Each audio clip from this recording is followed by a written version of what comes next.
Hello and welcome to SEO is Not That Hard. I'm your host, Ed Dawson, the founder of keywordspeopleuse.com, the place to find and organise the questions people ask online. I'm an SEO, developer, affiliate marketer and entrepreneur. I've been building and monetising websites for over 20 years and I've bought and sold a few along the way. I'm here to share with you the SEO knowledge, hints and tips I've built up over the years. Hello, this is episode 91 of SEO is Not That Hard, and today's topic, the labour illusion, is inspired by some conversations we've been having internally at Keywords People Use. Now, we've recently implemented our new SERP clustering, so that's keyword clustering based upon the search engine results pages that show for different keywords and how they relate to each other. Now, this has replaced our older, less sophisticated AI-based clustering. Now, the AI-based clustering used open AIs to create keyword clusters. But we discovered and could see as we were using these clusters for more and more in-depth clustering for greater and greater number of terms that it starts to fall down. It looks like it gives you good results to start with this AI clustering, but then after a while you see that actually it doesn't. And because it's guessing really, it's not really based on anything. It's not based on how people actually use the web.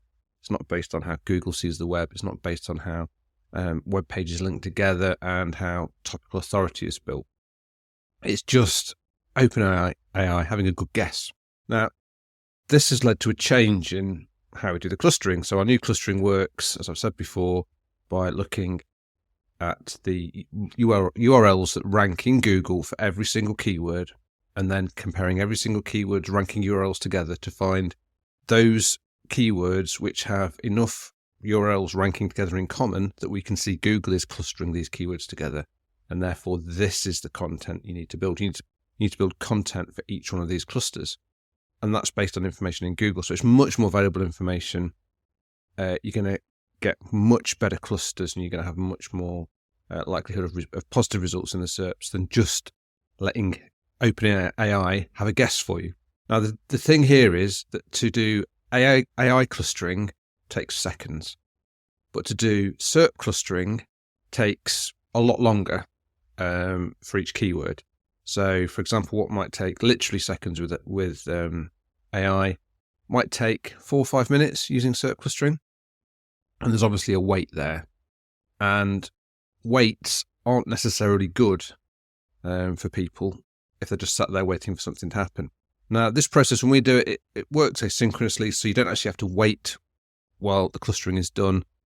You'll get an email when a clustering is done, so you can go do something else while the clustering is done.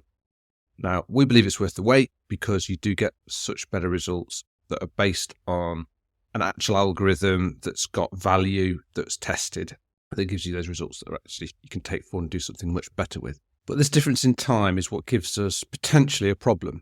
So conventional wisdom kind of says that the longer people wait for something, the less satisfied they become, because people don't like waiting. But there's this thing called the labour illusion. It's a behavioural insight that's actually been tested. There's Harvard articles based on this where people went in and studied this effect. Now, what the labour illusion says is, if you actually are transparent with people and tell them why they're having to wait, and show them the work that's being done while they wait, then they actually start to attribute much more value to the results than if you could just give them those results instantaneously. Now, an example of this we actually tested with BroadbandUK many years ago. Now, in BroadbandUK, the main way that it works is people give us a postcode, that's the same as a zip code, and they put that postcode in, and then we'll search our database and find what deals are available in their area and make recommendations to them. Now, this search process literally takes fractions of a second because it's just one quick look up to what's available in a postcode area and then pulling from the database what those are. And it takes a fraction of a second. So we used to start with, you put your postcode in, press search, and bing, straight away, you got your results in like less than a second. Now, this labour illusion was suggested to us that we might actually be able to convince people of a greater value if we just slowed the process down, gave them a little bit of information between them clicking search and then receiving the results as to what was going on, and then showing them the results. So what you do now, if you go there, if you put it actually takes you to a little interstitial screen that says searching for deals with Sky for BT broadband, and it sort of scrolls through the providers, tells you we're searching for deals in your postcode area, and then it displays the results. And this delay is maybe 5 or 10 seconds. It's not actually taking that long to perform the lookup, but we're just telling people, while we're doing this lookup, these are the steps we're taking, and sort of mimicking it happening in real time, but really it's just sort of elongating that time frame just to tell them what's going on, and then shows them results. Now, we split test this many years ago, so we showed half the people the instantaneous results and half the people the slowed down results with this labour illusion in the middle. And we found that, I think we ran it for about 2 months. I think it was a good long period we gave it. Over the time, it became clear that people who saw the labour illusion and got the results slightly delayed, they actually were much more likely to convert to a sale than those who saw it instantaneously. And that's because we were demonstrating the value, we were telling them what we were actually doing, and then even though it slowed it down a bit, it made it seem more realistic that we were actually going and checking all these things, which we were. People not necessarily going to trust stuff that happened straight away. And it increased conversions by about 25% over the original version. So we proved it then. So it's strange how it works, but this Harvard report has exactly the same thing. They showed people instant results, they showed people delayed results with no explanation, and they showed people delayed results with an explanation. And the delayed results with the explanation performed best.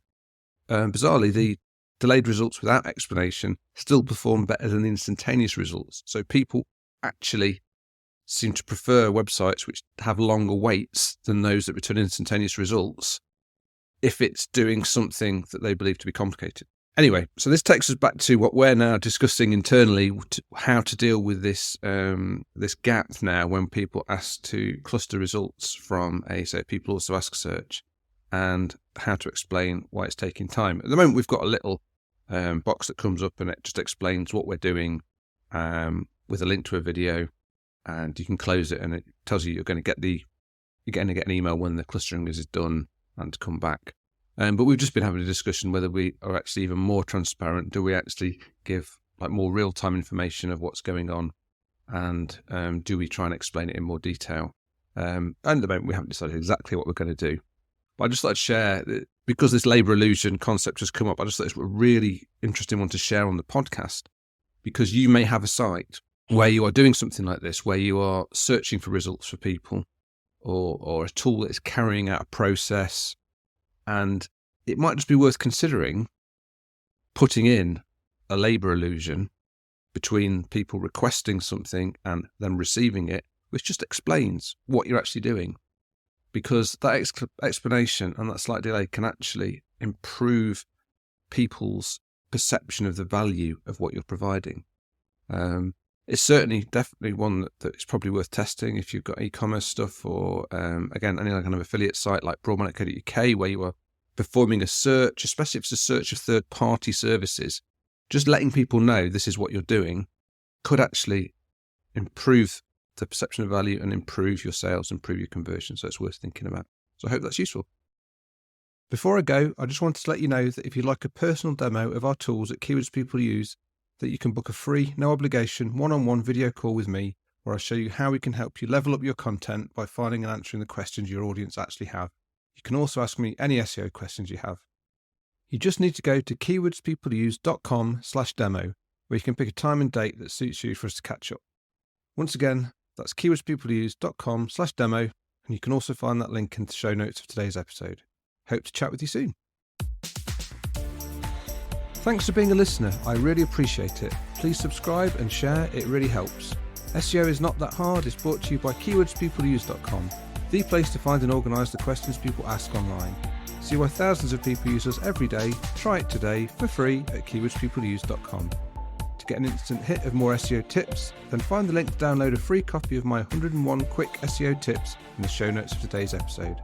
If you want to get in touch, have any questions, I'd love to hear from you. I'm at Channel5 on Twitter. You can email me at podcast@keywordspeopleuse.com. Bye for now, and see you in the next episode of SEO is Not That Hard.